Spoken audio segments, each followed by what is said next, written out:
এতটুকু বলতে পারি, আমার তেজা কলেজে এনসিপির কোনো কমিটি নাই, আমার তেজা কলেজে। এবং কি আপনার কেউ যদি এনসিপির দাবি করে, এনসিপির নতুন নেতা হয়েছে কেউ যদি দাবি করে যে আমি এনসিপির নেতা, তাহলে তাকে তো তার কোন অবস্থানে, তার কোন অবস্থান আছে? এনসিপি তো নতুন কমিটি দিচ্ছে না। সাধারণ শিক্ষার্থীর উপর হামলা বললে ভাই এটা হচ্ছে সম্পূর্ণ, আপনারা জানেন ভাই সাধারণ শিক্ষার্থী বেশি কারা থাকে।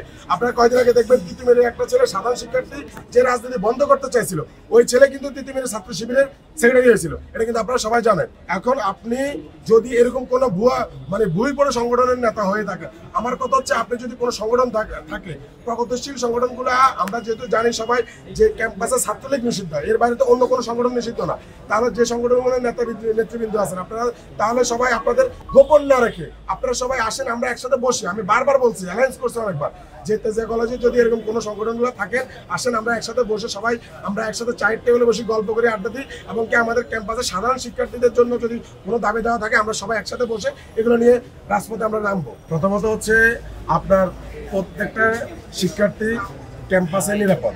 জুলাই আগস্টে ফ্যাসিস্ট বিদায় হয়ে গেছে, তার মানে এখন ক্যাম্পাসগুলোতে কোনো ফ্যাসিস্ট নাই।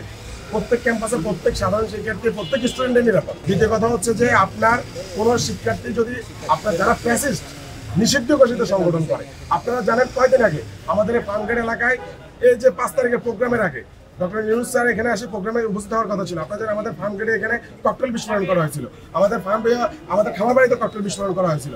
তো আপনার যদি ছাত্রলীগের নিষিদ্ধ ঘোষিত ছাত্রলীগের যদি আমরা যদি এভাবে ওপেনলি যদি তারা যাতায়াত করে, তাহলে ভাই ককটেল তারা অনেক বড় বড় দুর্ঘটনা ঘটাতে পারে।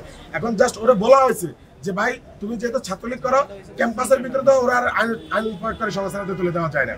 এবং ওরা বলছে যে ভাই তুমি ক্যাম্পাস থেকে চলে যাও, যেহেতু তুমি একটা নিষিদ্ধ ঘোষিত সংগঠনের লোক।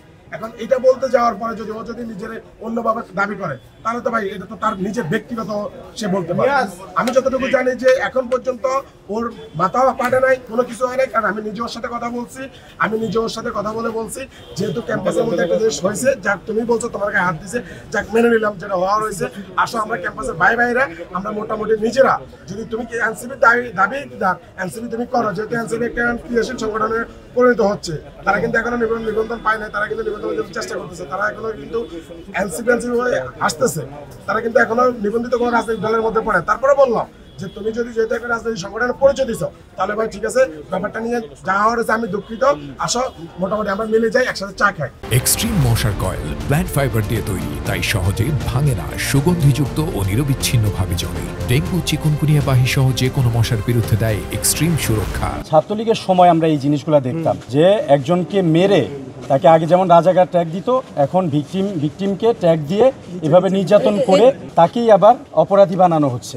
কারণ সুমন যার কথা বলা হচ্ছে, সে এখানে ক্যাম্পাসে পরিচিত মুখ, সে ফ্যাসিবাদ বিরোধী আন্দোলনের সম্মুখ সারিতে থেকে এই এলাকাতেই সে লড়াই করেছে এবং 5ই আগস্টের আগে এবং পরে ক্যাম্পাসে বহু আন্দোলনে সে ফ্রন্ট লাইনে ছিল, সবাই তাকে চিনে, ছাত্রদল, ছাত্র শিবির থেকে শুরু করে সব সংগঠনেই সে একটা পরিচিত মুখ। এরকম একটা ছেলেকে এইভাবে ন্যাক্কারজনকভাবে হামলা করে প্রকাশ্যে আবার তাকে বিভিন্ন ট্যাগ দেওয়া, এইটা হচ্ছে আমরা এটার তীব্র নিন্দা জানাই।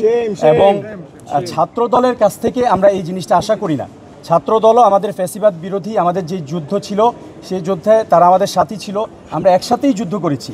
এবং স্বাধীন বাংলাদেশে জুলাইয়ের প্রতিশ্রুতি হচ্ছে যে যেই দলই করুক না কেন, তারা তাদের নিজেদের মতো স্বাধীনভাবে তাদের রাজনৈতিক চর্চা করতে পারবে। কিন্তু শিক্ষাঙ্গনে আবার ছাত্রলীগের স্টাইলে সন্ত্রাস করা এবং তাদেরকে আটকে রেখে নির্যাতন করা, যেগুলো আমরা ইতিমধ্যে সিসিটিভি ফুটেজে দেখতে পেয়েছি, প্রমাণ পেয়েছি যে প্রিন্সিপাল ম্যামের রুম থেকে, প্রিন্সিপাল ম্যাম নিজে বসে থেকে দেখেছেন যে তার রুম থেকে, তার রুমের সামনে থেকে টেনে নিয়ে এবং এই জায়গাগুলো দিয়ে যেখানে আপনারা সংবাদ সম্মেলন করছেন, এই ক্যাম্পাসের ভিতর দিয়ে তাকে টেনে হিঁচড়ে নিয়ে গিয়ে তাকে রাস্তায় ফেলে নির্মমভাবে তার বুকের উপর লাথি মারা, তার ঠোঁট মাথা থেতলে দেওয়া, এবং এখনও সে হাসপাতালে ভর্তি আছে। পুলিশ দেখেছে, পুলিশ এসে তাকে এই অবরুদ্ধ অবস্থা থেকে উদ্ধার করতে হয়েছে। এই জিনিস তো আমরা ছাত্রলীগের সময় দেখেছি। এই স্বাধীন বাংলাদেশে আবার ন্যাক্কারজনকভাবে আজকে ছাত্রদল যেটা করলো, সেটার জন্য তাদের লজ্জিত হওয়া উচিত। এবং তাদেরকে আমরা বলবো যে তাদের নেতৃবৃন্দ এই ধরনের অন্যায়কে যদি তারা প্রশ্রয় দেয়, তাহলে তার মানে হচ্ছে তারা স্পষ্টভাবে জুলাইয়ের এই আমাদের এই চেতনার সাথে তারা বেইমানি করেছে, গাদ্দারি করেছে।